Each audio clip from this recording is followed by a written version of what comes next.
Hello and welcome to your NUR 252 course, Block 3. We created this video for all cohorts to help you to prepare in the time that you have off before you come to see us in Block 3 in just a few weeks. We'll go ahead and start with our home page. This is the page that all courses start at. And what we want to do is bring you to the syllabus. Here's where we have all of our live documents. We'll go ahead and actually start with the live syllabus. The first thing I'd like to bring your attention to is the browser as well as the account for Maricopa.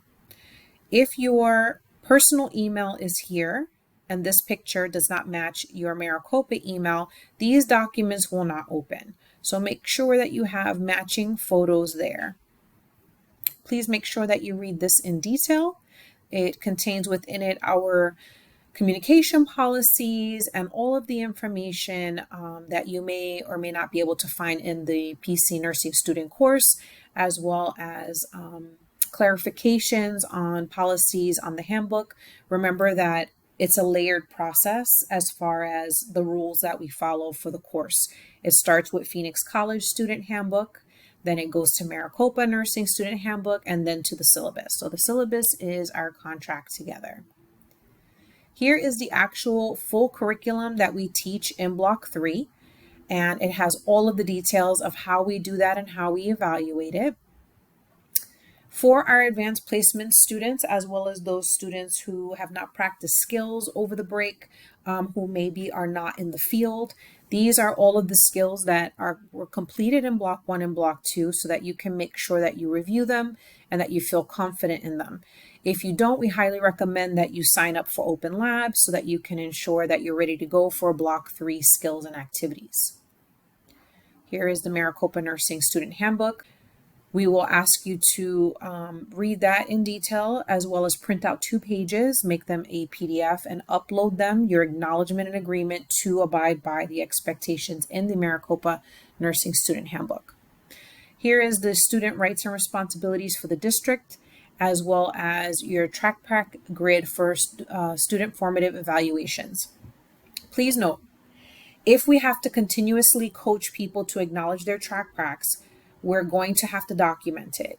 We like a team-based approach that's non-punitive in providing for you this document that helps you to see what days that you have that you're being evaluated for track prac. Okay, on there you'll notice that you'll put your actual dates in, and then you'll make sure who your instructor was so you know who to ask questions to.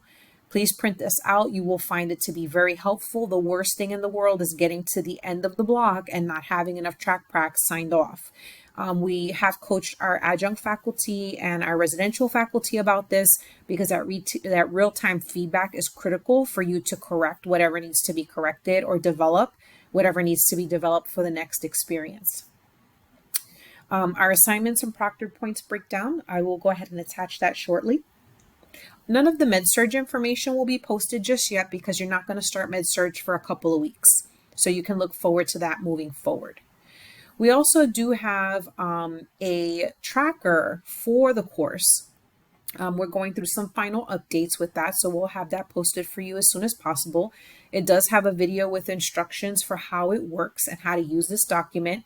Please keep tabs on your grade at all times. It really helps you to clarify where sometimes we get super hopeful, but we're needing to change our study techniques. We'll make lots of recommendations for you in Block 3. If you like what you're doing, but you're not getting the scores you want, we're going to ask you to change what you're doing. All right. And a great way to get real clear about if that's necessary is by tracking your score throughout the semester. No student should come into the final not knowing where they're standing in the course. Here is your OB didactic calendar. So this has all the specific details associated with OB, and then you'll see one for med-surg. We put this on the syllabus page because the Maricopa nursing syllabus that we use for Block 3 is extensive.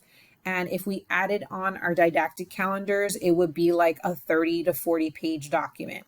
So here, when you click on your OB didactic calendar, it has all of the weeks modules, objectives, what we're covering in the curriculum, as well as what your assignment expectations and due dates are. Please note that this is the didactic schedule, so it does not have lab, sim, or clinical information on it. With this document, you can, prepare. I'd like to bring your attention to the fact that we do not have page numbers on here. And the reason why we don't do page numbers is because the page numbers change depending on where you click on the page. And for those of you who are super detail oriented, this can become very frustrating because where you're clicking is not matching up where we assigned and therefore creates confusion. So what we do is we just have you click into the chapter and just read the information underneath the bullets that we've presented here. I'll go ahead and open up Lippincott so that you can see an example of this in just a few moments.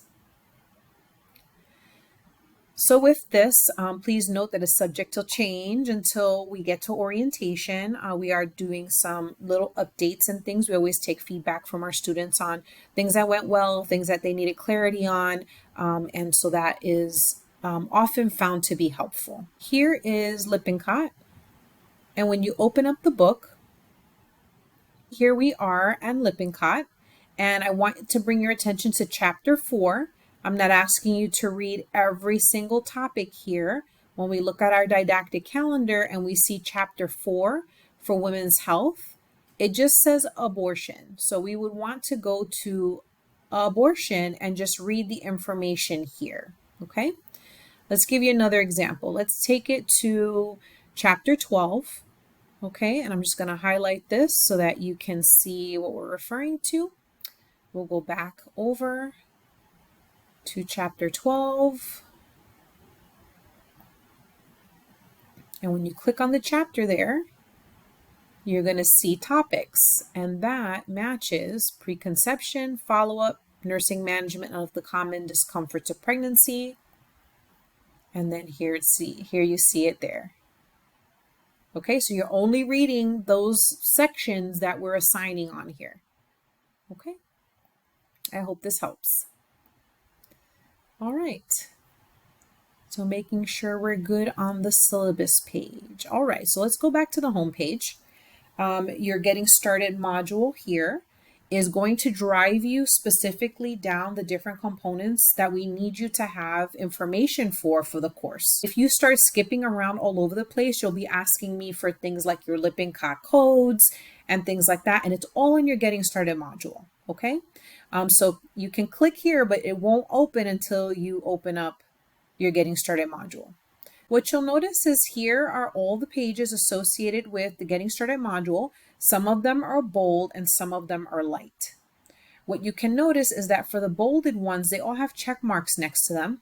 And for the ones that are light, you'll see circles here. That means that you haven't viewed it or you haven't completed a task there, which means you're not going to be able to move around the course because you have not completed things in the sequence of order. So let's just go here for an example. So here's the welcome moment here. All right, talks about the kind of course we teach, gives you some good information around the flipped classroom. And then once you click next, it gives you additional information. If you are unfamiliar with Canvas, please enroll in the Canvas Student Orientation so that you can learn how to use Canvas for the course, okay? And all these links here are helpful based on questions and challenges that students have come to.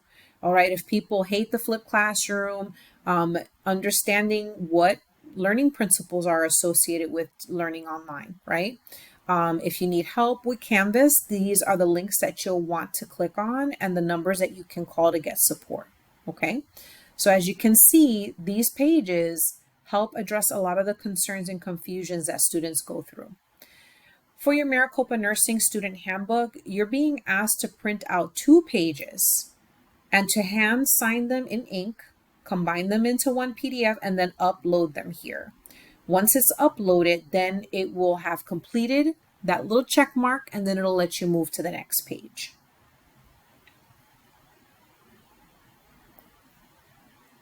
All right, so going back, there is a conference form. You do not have to sign and submit. It's just a placeholder in case we have to have a crucial conversation or we identify that there is an issue. Please note that student conference forms are only used for the lecture course. If there are issues in lab, clinical, or simulation, that will be recorded in TrackPrac. Here's some facts about the nursing program, additional resources, and then your lockdown browser. You have to download this, make sure that everything's up to date as things do change on breaks, and then you're going to complete the syllabus survey. Once that's done, you're going to complete your introductions post, and then at the Lippincott link, you're going to find all your course codes. I'm not opening that up because I don't want to create confusion, as again, this video is for all cohorts, and in my course is the links for my course. So we don't want you to be logging into the Lippincott links for the wrong course. Okay, here is your FlexEd pharmacology and skills links. I would like to remind everyone, if you do not have FlexEd, that is available for you through the bookstore. And then you get to your calendars, okay? And then obviously here is where our orientation video lives. So going back to our home page, here you'll see the calendars and you'll be able to click into there. And as you notice, it's not going to let you see anything until you get your Getting Started module done. All right. So a quick note on Lippincott, and I'll bring it back over here for a second. When we assign you to complete any VSIMs associated with the course, we want you to do that through this course point. There are separate links for VSIM, but if you start in those separate links, it's not going to record your quiz scores and it's not going to record your VSIMs. So you want to do that through the course point for the text and then get to the VSIM from there. Okay, so that's just a little quick reminder. And then here is your bookshelf. The assignments we don't put due dates on in Lippincott because it all exists within the course, as well as it does create some confusion for those that would like to complete something more than once, and then it locks them out because we've created an assignment. So to ensure that you have frequent and easy access to repeat, say a watch and learn or something like that that we've assigned, you can continue to do that through the end of the course. So here I'd like to bring your attention to the instructor contact. We all provide you direct links into our calendars, availability for student appointments. As you notice, this says no availability during these days. Just send me an email or send your instructor an email for the days and times that could potentially work for you for that week.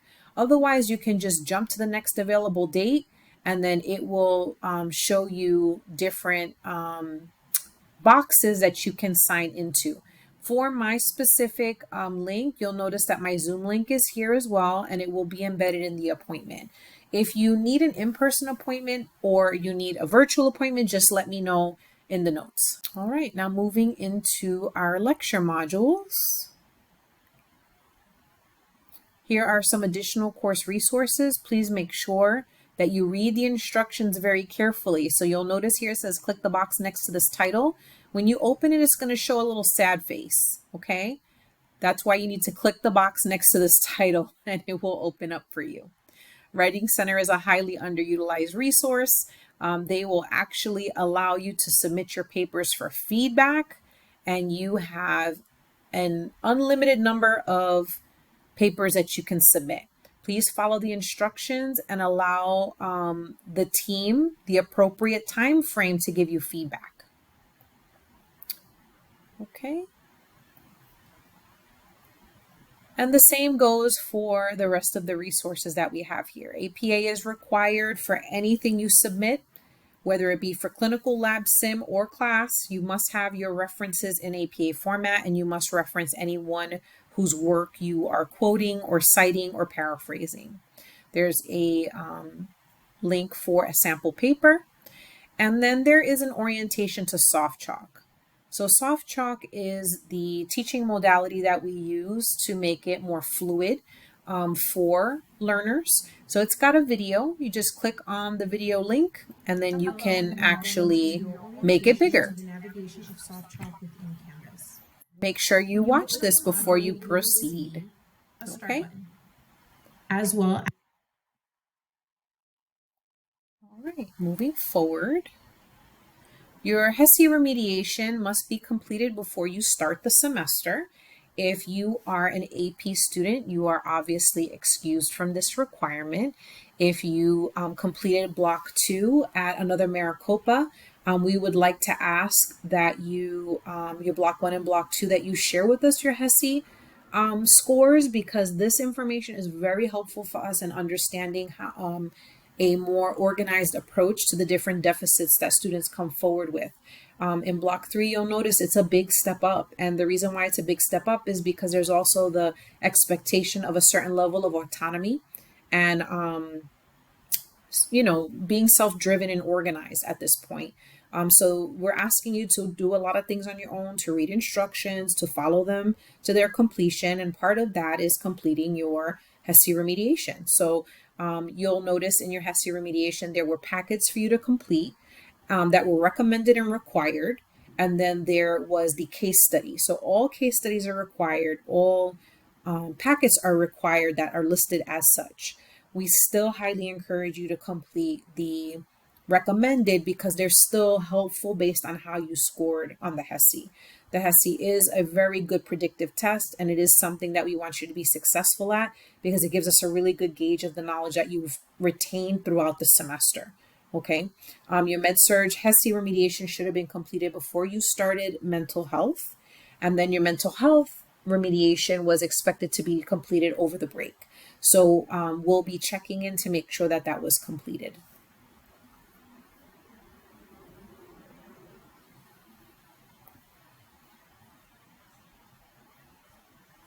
All right, moving forward. Here is your, little hiccup there. There we go. Here is your welcome module and what to expect and soft chalk. It will take you through lots of information. And then here is the women's health one. So I'm going to open them up for you just to kind of show you the table of contents. Okay.